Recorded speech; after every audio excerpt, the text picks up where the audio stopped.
सबसे पहले तो जो फैक्ट फाइंडिंग कमेटी है, कारण तो उनको बताए जाएंगे। और जो कुछ चर्चाएं भी हुई हमारे अपने ब्लॉक लेवल पे भी, और जो सामने निकल कर बातें आई हैं उनमें से ऐसा नहीं कि सबने मेहनत भी की और हमारे कैंडिडेट भी सक्षम थे, और उसके बावजूद हमारा जो वहाँ पे हम नहीं जीत पाए हैं। तो सबसे चर्चा होने के बाद ही इस पर वो होगा, और मुझे लगता है कि हमें फैक्ट फाइंडिंग कमेटी से ही बात कर इसके ऊपर चर्चा करेंगे, और फैक्ट फाइंडिंग कमेटी के ही मेंबर्स आपको इस पे ज़्यादा बेटर ब्रीफ कर पाएंगे। ज़्यादा मुझे ऐसा लगता है कि जो हमारे एक थोड़ा सा टिकट देने में भी हमें देरी जो हुई है, उसका एक मैं समझता हूँ कि एक वो बहुत बड़ा कारण रहा। और बाकी जिस तरह का प्रचार भाजपा के लोग पहले से करते आए हैं, आपने देखा ही है कि हर एक चुनाव में धनबल का जिस तरह से प्रयोग होता है, वो भी एक बहुत बड़ा इशू रहा है।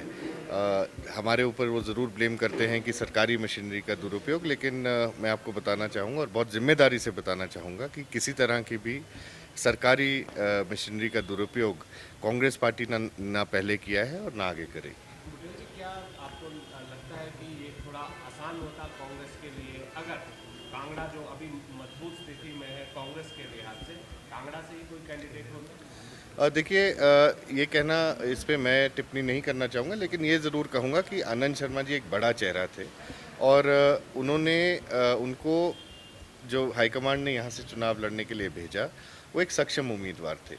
कांगड़ा के लिए उन्होंने बहुत कुछ किया था, और जब वो राज्यसभा के सांसद रहे और मंत्री रहे केंद्रीय सरकार के अंदर, कांगड़ा के लोगों के लिए उन्होंने बहुत कुछ किया था। और इसको देखते हुए हम लोग यहाँ पर उनको चेहरा उतारा गया था, सभी विधायकों से बात कर ये चेहरा उतरा था।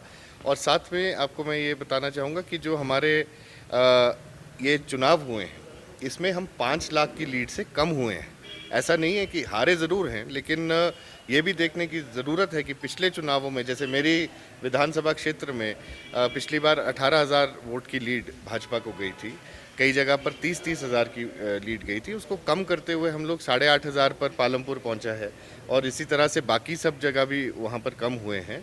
हाँ, ये मैं समझता हूँ कि इस बार जो भाजपा का जो डायरेक्ट कॉन्फ्रंटेशन जो केंद्र सरकार का हिमाचल प्रदेश के साथ नहीं हुआ, वो भी एक ज़रूर कारण रहा होगा भाजपा के फेवर में। लेकिन जहाँ जहाँ पर ये एक साइकिल है और ये टूटने जा रहा है, भाजपा का जो एक केंद्रीय चुनावों के अंदर जब हमेशा से बढ़त उनको बहुत ज़्यादा मिलती रही है, उसको हम कर रहे हैं। अगली बार डेफिनेटली कांग्रेस पार्टी का वहाँ पे उम्मीदवार राम जीतेगा। मंदिर कितना बड़ा इशू रहा बीजेपी के विन के लिए और कांग्रेस? देखिए, राम मंदिर, मैं समझता हूँ कि राम मंदिर को उन्होंने बुनाया है, और पॉलिटिकली उसको यूज़ करते हुए भाजपा के लोगों ने उसको इस्तेमाल किया है। राम मंदिर सबका है, मेरा भी है, आपका भी है, और भाजपा के लोगों का भी है।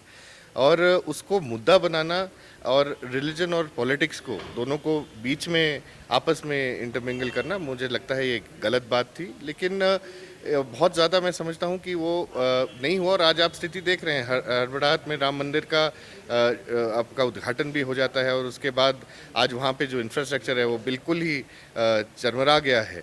तो ये साफ है कि वो रिलीजन और पॉलिटिक्स को आपस में जोड़ना चाह रहे थे, और मैं नहीं समझता कि वो उसमें पूरी तरह से सक्सेसफुल हुए। लेकिन यस, वो जीते हैं इलेक्शन, तो ये भी शायद एक थोड़ा सा उनको ज़रूर उसका एज मिला होगा। बार बार कार्यकर्ताओं की नाराजगी की बात सामने आई, क्या लगता है उसका भी कुछ इम्पैक्ट पड़ा? कार्यकर्ता किससे नाराज़ हैं, मैं ये भी जानना चाहूँगा। हर एक विधानसभा हलके में, जैसे मैं पालमपुर का विधायक हूँ, अगर मुझसे कोई नाराज़ है तो आनंद शर्मा जी से तो नाराज़गी का कोई मतलब ही नहीं बनता था। कार्यकर्ता जो है वो कांग्रेस पार्टी का अगर कोई कार्यकर्ता है, वो कांग्रेस के लिए उन्होंने डट के काम किया है। नाराज़गी किसी से और से हो सकती है, लेकिन कांग्रेस पार्टी से कार्यकर्ता की नाराज़गी नहीं है। और मैं समझता हूँ सब ने मेहनत की, सब ने अच्छे से चुनाव लड़ा है, और हार जीत लगी रहती है। अगली बार जीत के दिखाएंगे। भाजपा ने 400 पार का नारा दिया था, शगुफा छोड़ा था, उसका असर देखा कि लोग जिस प्रकार से नारा दे रहे थे उसी अनुरूप देखिए, भाजपा आज तक अगर कभी जीती है, कोई भी चुनाव जीती है, वो झूठ के दम पर जीती है।